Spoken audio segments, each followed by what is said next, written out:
శాసనసభ డిప్యూటీ స్పీకర్గా ఎన్నికైన ట్రిపుల్ ఆర్కు అభినందనలు తెలిపారు సీఎం చంద్రబాబు. ట్రిపుల్ ఆర్ సినిమాతో నాటు పాట ఎంత పాపులర్ అయిందో ట్రిపుల్ ఆర్ రచ్చబండ కూడా అంత పాపులర్ అయిందన్నారు. స్పీకర్ కుర్చీకి నిండుతనం తెచ్చారంటూ ట్రిపుల్ ఆర్కు చంద్రబాబు కితాబిచ్చారు. ముక్కుసూటిగా మాట్లాడే వ్యక్తి రఘురామకృష్ణరాజు అంటూ అభినందించారు. గత ప్రభుత్వంలో ఎన్నో ఇబ్బందులు ఎదుర్కొన్నారని గుర్తు చేశారు చంద్రబాబు.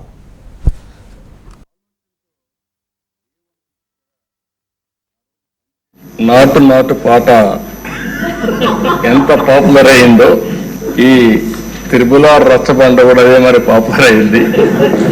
దాని కూడా చేరుతుంది.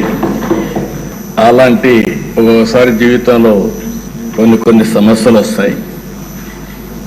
ఆ సమస్యల్ని ధైర్యంగా ఎదుర్కోవడం చాలా ముఖ్యం. తిరిగి ఆ కుర్చీలో కూర్చుంటే నిండుగా కనబడుస్తున్నారు. అందరూ కూడా ఆఫ్గా కొత్త కనబడుస్తారు, కానీ మీరైతే ఆ కుర్చీకి ఒక నిండుత్వాన్ని ఇచ్చారు. పంచకట్టు కూడా తెలుగు బిడ్డ పంచకట్టుతో వచ్చారు. చాలా సంతోషం.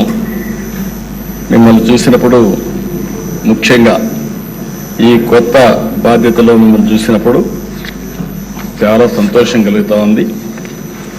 మీరు తప్పకుండా మంచిగా రాణించాలని మనస్ఫూర్తిగా ఆకాంక్షిస్తున్నా.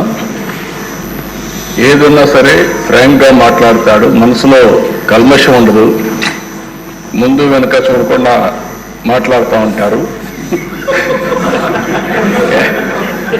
ఎందుకంటే ఓసారి ఫ్రాంక్గా ఉండేటప్పుడు కొన్ని సమస్యలు కూడా వస్తాయి. అయితే నేను చాలా రోజుల నుంచి వారిని దగ్గరగా చూస్తున్నా. ఎక్కడన్నా తప్పులున్నప్పుడు కానీ, ఎక్కడన్నా ఇది ఉన్నప్పుడు కానీ, చెప్పాలనుకున్నప్పుడు కానీ కొండ బద్దలు కొట్టి చెప్పడం వారి మనస్తత్వం. ఓసారి అలాంటి మనస్తత్వమే కొన్ని ఇబ్బందులకు గురి చేస్తుంది. అలాంటి ఇబ్బందుల్లోనే వారు ఎంత టార్చర్ అనుభవించారో ఒక ఉదాహరణ మాత్రం. ఆయన మీరు చూస్తే పోయిన గవర్నమెంట్ ఎప్పుడైనా సరే ప్రభుత్వాలు ఒక సంస్కరణ చేయడం, ఒక అభివృద్ధి చేయడం, లేకపోతే సంక్షేమ కార్యక్రమాలు చేయడం వల్ల ఎక్కడికక్కడ ఒక పాపులారిటీ వస్తుంది. కానీ పోయిన ప్రభుత్వం ఒక టెర్రరిజం, గవర్నమెంటే ఒక టెర్రరిజాన్ని స్పాన్సర్ చేయడం అనేది చాలా దిక్కలు జరగదు. ఏ కొద్ది ఉదాహరణలు మాత్రం మనకు ఉంటాయి.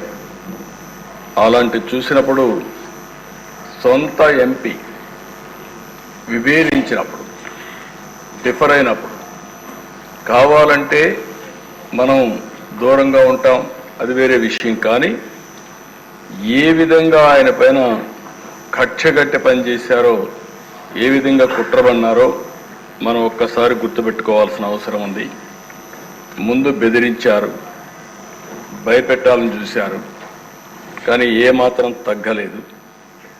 ఈయన నమ్ముకున్న సిద్ధాంతం ప్రకారం ముందుకు పోయి మాట్లాడే పరిస్థితికి వచ్చారు.